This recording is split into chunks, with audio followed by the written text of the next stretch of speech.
Sampai diceritakan kisah nyata belum lama, ada orang tua itu kalau sholat di masjid di shaf pertama, setiap sholat dia di shaf pertama. Sampai pada suatu hari selesai dari sholat baru salam, assalamualaikum warahmatullah, assalamualaikum warahmatullah. Ini orang tua yang biasa di shaf pertama tiba-tiba maju ke depan ke tempatnya imam, duduk di depan imamnya, lututnya nempel dengan lututnya imam. Sedangkan imam ini bisa berzikir setelah sholat, belum selesai. Ini orang tua tanya kayak orang gesusu, jadi tergesa-gesa. Ini orang tanya, ya imam, wahai imam, ajarkan aku sesuatu yang bermanfaat yang bisa nanti masukkan aku ke dalam surganya Allah Subhanahu wa ta'ala. Ajarkan aku apapun itu, sesuatu yang bermanfaat. Maka sang imam bingung, dia masih belum selesai berzikir kepada Allah. Ini orang tua ini tanya terus, ajarkan aku sesuatu. Maka sama imamnya dijawab, qala Nabi sallallahu alaihi wasallam. Nabi sallallahu alaihi wasallam bersabda, kalimatan, ada dua kalimat, habibatan ilar rahman, sangat dicintai oleh yang maha pengasih lagi maha penyayang. Khafifatan ala lisan, ringan diucapkan di lisan itu. Thaqilatani fil mizan, akan tetapi kedua kalimat ini sangat berat di timbangannya Allah Subhanahu wa ta'ala. Subhanallah wa bihamdihi subhanallahil azim. Kata orang tua tadi, ulang lagi, saya belum hafal. Diulang sama imam. Qala Nabi sallallahu alaihi wasallam, kalimatan habibatan ilar rahman, khafifatan 'alal lisan, thaqilatan fil mizan, subhanallah wa bihamdihi subhanallahil azim. Ulang lagi, saya belum hafal. Diulang sama imamnya beberapa kali sampai akhirnya bas, sudah, saya sudah hafal. Mulai detik itu ucapannya Nabi Muhammad dibawa sama dia kemanapun, dimanapun dia berada, berjumpa dengan siapapun.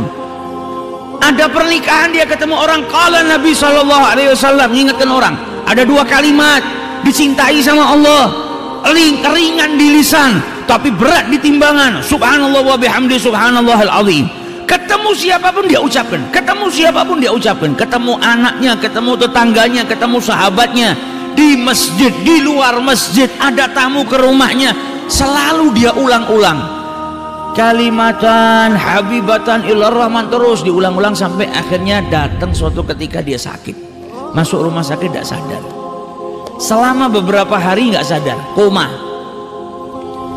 Sampai ketika keluarganya semua berkumpul, di saat dia dalam keadaan kritis, tiba-tiba yang sudah beberapa hari nggak buka matanya, tiba-tiba lelaki tua tadi membuka matanya. Maka keluarganya bahagia, nunggu ayahnya sudah koma dalam keadaan tidak sadar beberapa hari, tiba-tiba buka matanya. Dokternya pun gembira.